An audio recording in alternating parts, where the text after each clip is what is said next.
華碩迷你電腦 G22H 震撼嘅座台電腦電競性能，歡迎點讚個訂閱啊！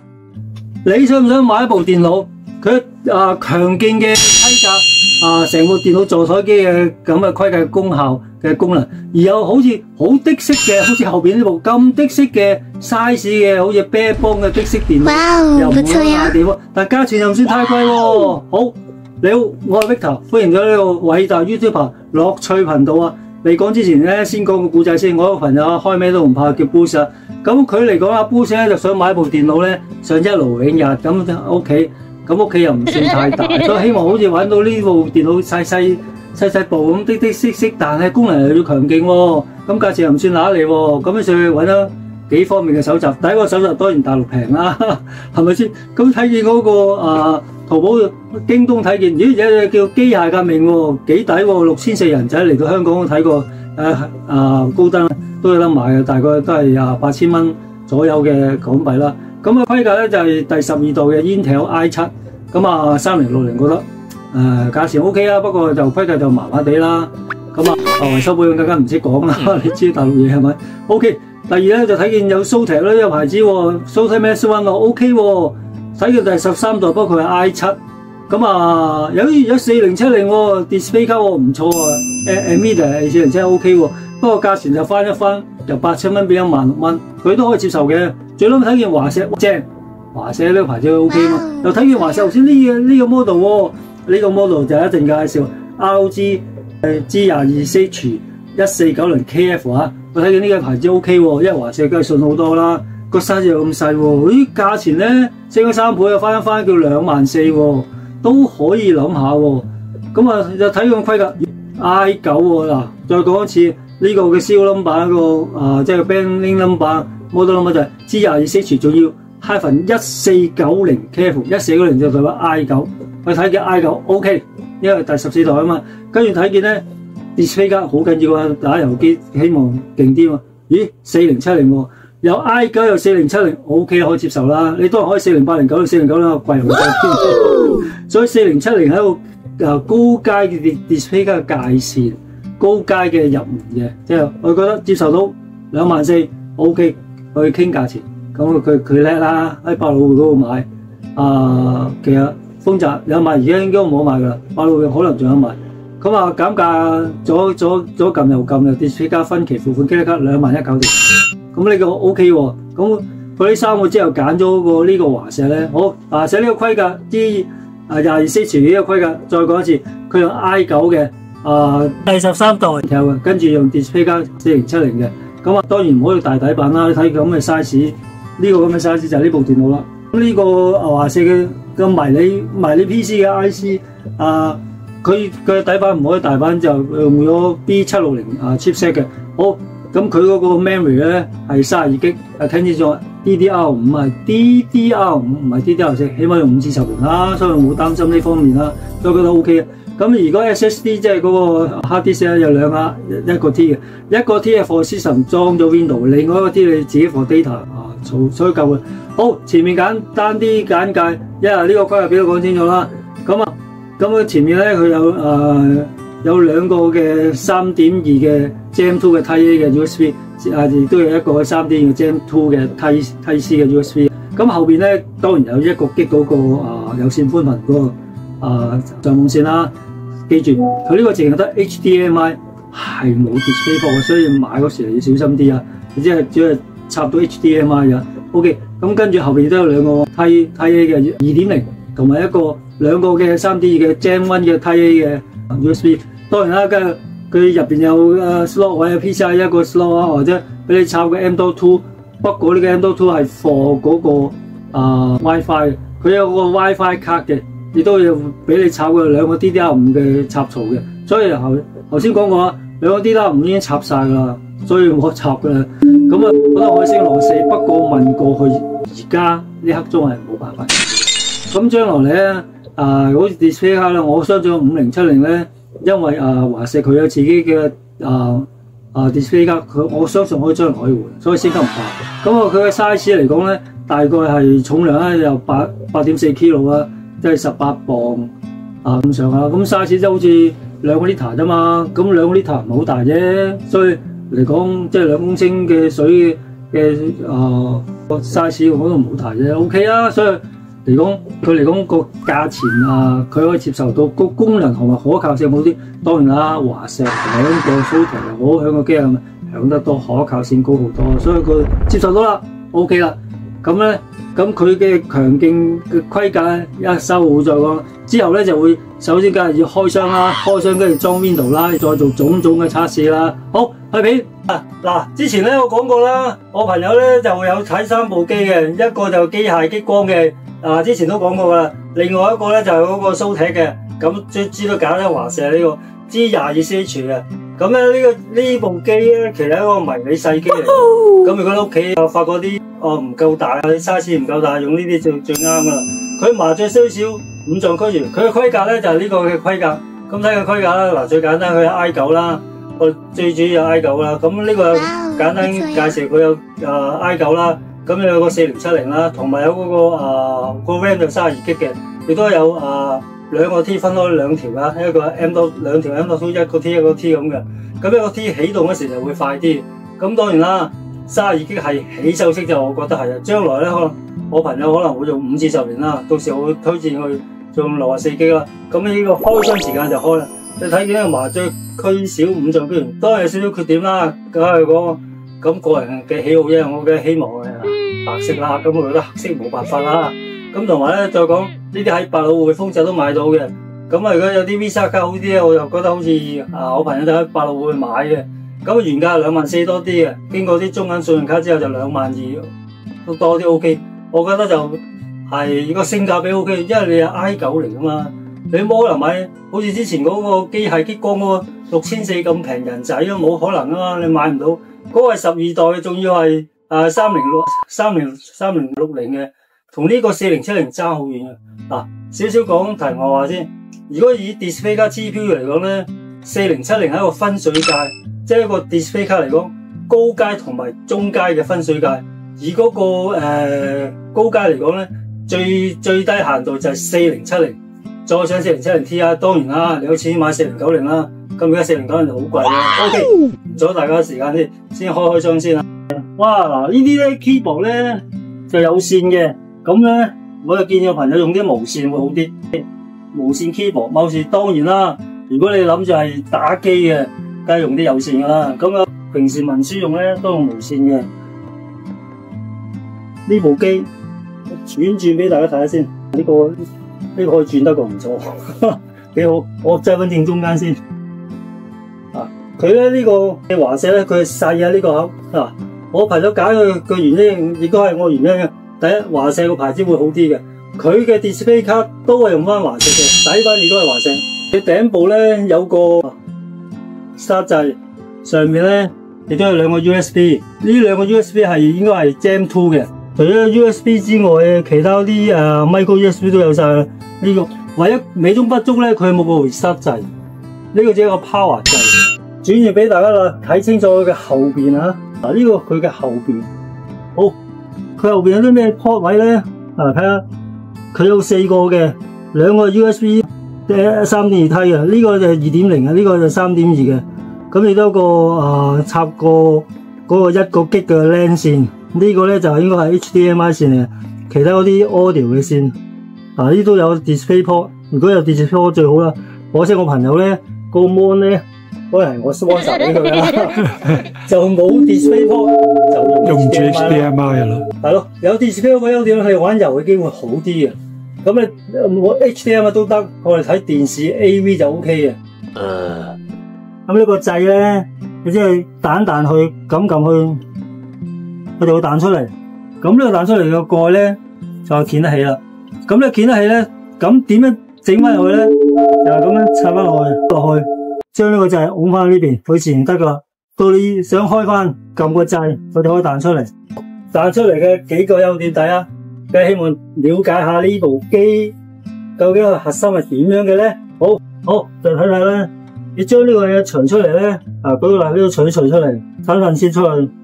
好，先講下先。佢呢部機嗱，睇清楚，佢呢個就係 I9，呢個就半水冷嚟嘅。當然做唔到全水冷，全水冷有個泵嘅。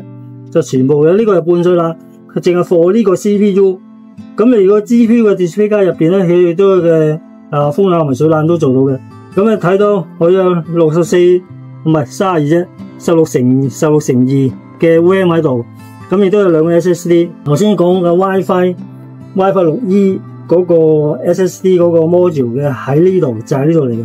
咁整部嚟講咧，一個細嘅機箱啊，佢係用應該係 B 760嘅底板啦。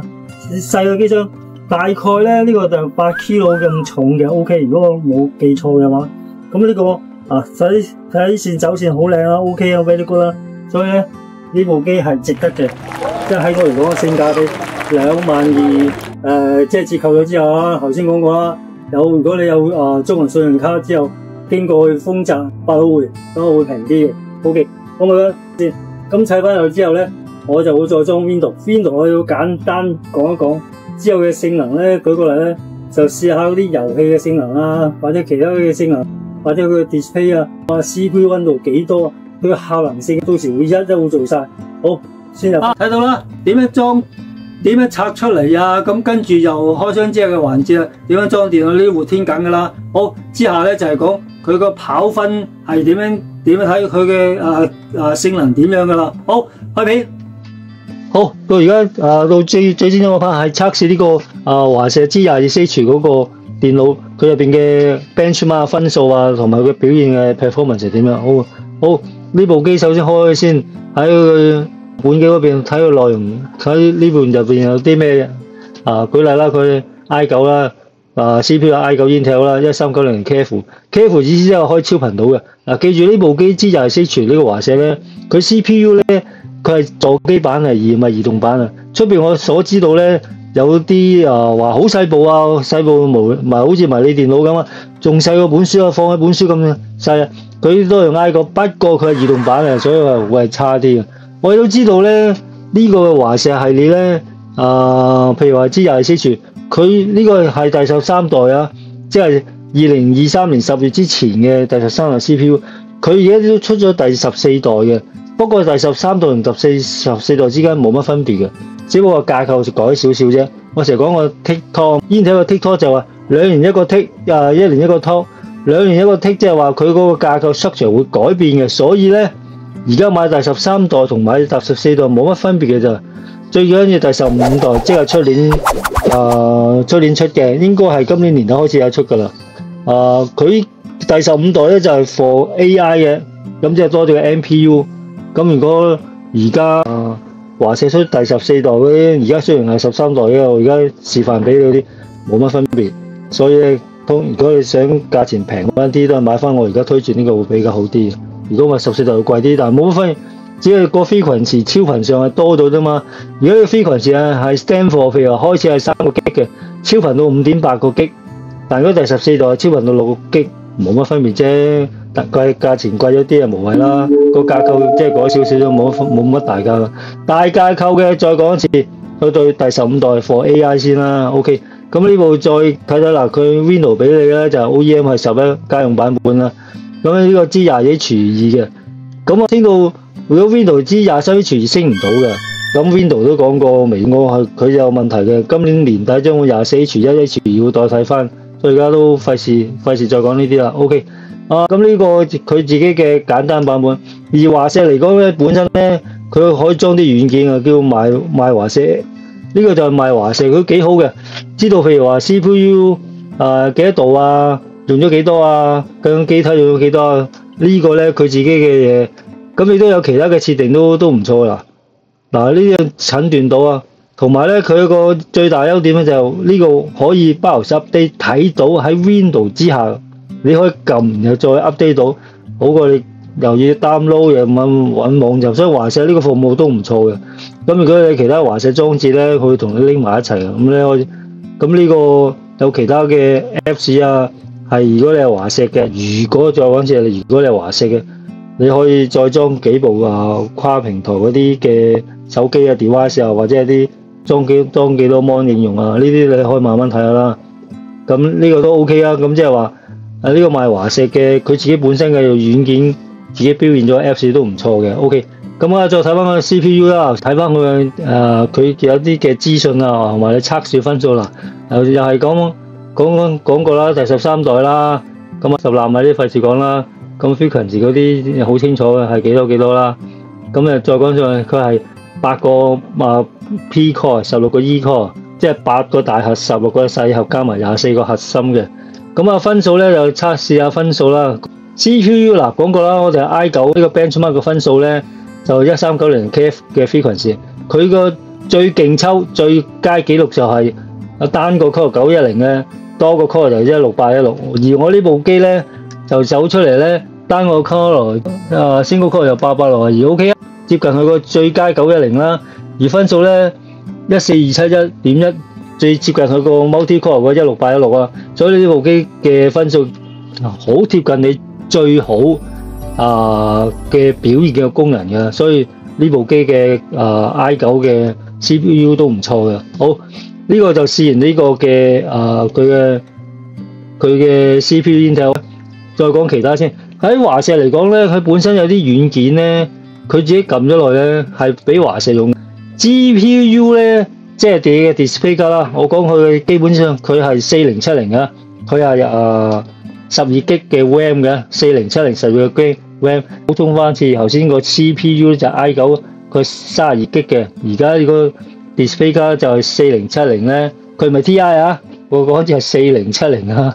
4070嚟講喺嗰個 NVIDIA 嚟講 display 卡嚟講係高階嘅入門版，最高階嘅梗係 i9 梗係4090啦。咁低少少4080，最入門版咧就係4070。一分錢一分貨啊！你都係可以買4090，不過好貴啫，2萬幾蚊啫。咁再講一次，呢部機咧大概至少埋2萬一，其實好抵噶啦。因為舉個例啦，你個 i9 都要4-5千蚊啦，咁呢個 display 卡嘅話4070最少都8000零蚊啦。咁即係加埋1萬幾蚊啦。咁你再加埋 SSD 啊，華碩底包起碼都2-3千蚊啦，同埋你 SSD 卡卡埋都16000蚊啦，最少都16000蚊。而家呢2萬一部迷你機砌晒落去，記住啊，佢有一個迷你機嘅 size， 但有座機嘅咁嘅功能係好難做到嘅，尤其走線啊，所以呢個 OK。咁再講翻轉頭，講下遠啦，佢自己華碩有啲裝軟可以監察到 GPU。譬如話而家嘅 frequency 係幾多啊？呢個 display 嘅 GPU 溫度幾多啊？最大46度，46度左右。咁同埋如果 mobile view 點睇啊 ？mobile view 即係如果你係有華碩嘅手機啊，咁你又冇自己睇啦。咁另外 GPU 咧，佢 display 卡咧亦都可以，你想用咩預算模式啊？定係用超頻模式啊？同你 tune 埋啊？咁即係 AI 咗啦，好方便啦。OK， 好，再講翻其他嘢先，呢啲就係華碩佢自己本身有嘅。當然啦，我哋真係習慣係 GPU 形式咧，就想睇 GPU 咩形式咧，就要燒部機，又睇下佢個分數有幾多。咁好啦，咁我哋有個叫 Firmware，呢個 Firmware 咧就係呢個燒 GPU 嘅。咁呢個燒 GPU 咧睇咧有 set GPU reset 啊，可以知道嘅 GPU 嗰個有啲乜嘢嘅規格。頭先講4070啦 ，OK 啦，簡單啲講4070啦。頭先講 CPU 嘛，reset 嘛，呢個就係 GPU reset 嘛。呢個講display 卡嘅。好，咁有啲雙 test CPU burn 好耐嘅，如果你燒機咁揀下啲費事 burn 咁咯。咁 CPU stress 咧，即係佢壓力測試啊，一陣會出一個甜段嗰個 donut 圈咧，就同佢燒一部機係咩程度嘅，得到咩分數，其實一個 benchmark 嚟。我就撳一撳先。好，甜段圈啦，呢個 donut 啦，佢燒機啦，睇見咧上面有幾多 percent， 而家2%、6-7%。而煲緊機期間咧，我就會燒一燒，就簡單啲，可能會一個快錄形式去做咗。咁大家睇清楚啦 ，OK， 咁快錄，submit呢個分數去，一 submit 咗呢個分數啦 ，OK， 咁出到個 benchmark 呢個分數啊，好，得到個分數咧就係再講次啦，呢個係 GPU display 4070啦，佢分數就16526，而 frame per second 咧喺呢刻鐘就275分 ，OK， 即係。frame per second 1秒鐘可以出幾多個嗰啲菲林格，275格，係啦，而係 I9梗㗎啦，4070梗啦。好，睇翻咧就係嗱呢個嘅報告啊，睇翻呢個就係有一個測試部公開㗎 benchmark， 人哋做開係幾多嘅，咁我就睇翻就揀翻4070嚟睇見啦，佢嘅分數係5800幾啊，有啲咧就7900，有啲15000，嗱呢個15000就好接近我呢個啦，呢個咧就15000好接近，好接近頭先我講呢個分數啦，我哋16000仲高啊，我曾經之前咧猜一個最高嘅，呢個係有一段時間猜到最高20000幾啊，嗱呢部機能夠做到20000幾唔簡單啊 ，frame per second 做到36000唔簡單。嗰時我測試嗰時係開到最盡啊，最扯啊，開咗好耐啊，先就會得到呢個咁嘅分數。即係話呢部機嚟講咧，佢個 GPU 個功效好強嘅，呢個 OK。咁而家清楚明白到佢呢樣嘢啦，佢測試到 display 加 NVIDIA 4070個分數 benchmark 都算高嘅 OK。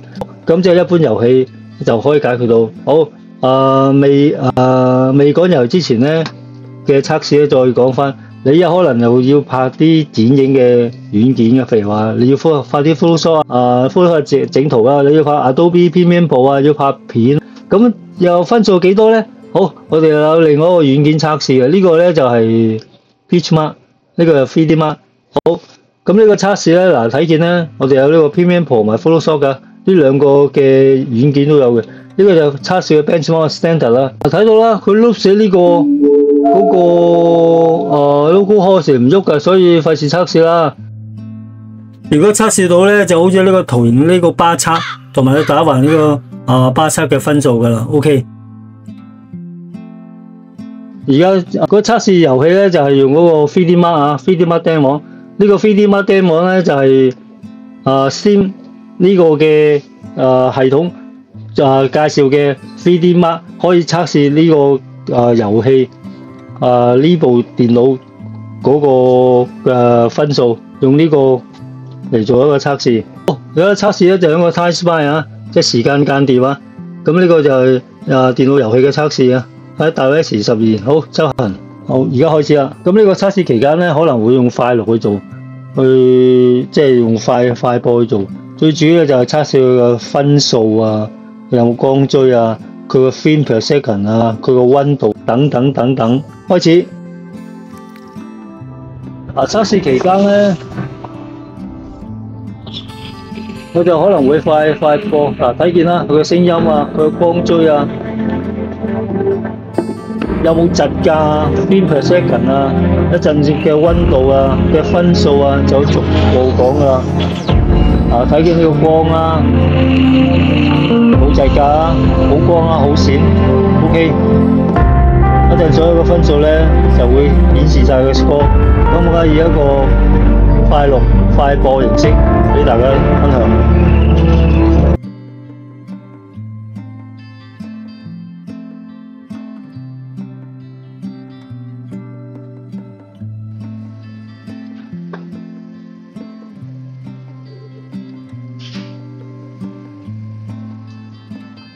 好嗱，而家睇到啦，佢嘅分數咧，16000幾啊，唔錯，即係個 display 卡嘅分數 benchmark， 而個 CPU 分數咧就哇，不愧係 I9啊，所以有17000分數嘅。咁睇翻呢個佢嘅分數咧，有其他嘅監控喎，譬如話 GPU 溫度幾多大概60零度啊，所以呢個都嚟講可接受啊，呢個溫度係咪？即係最高曾經去過80度啦，最高80幾啦。個 CPU 去到80幾 ，GPU 去到40幾60幾。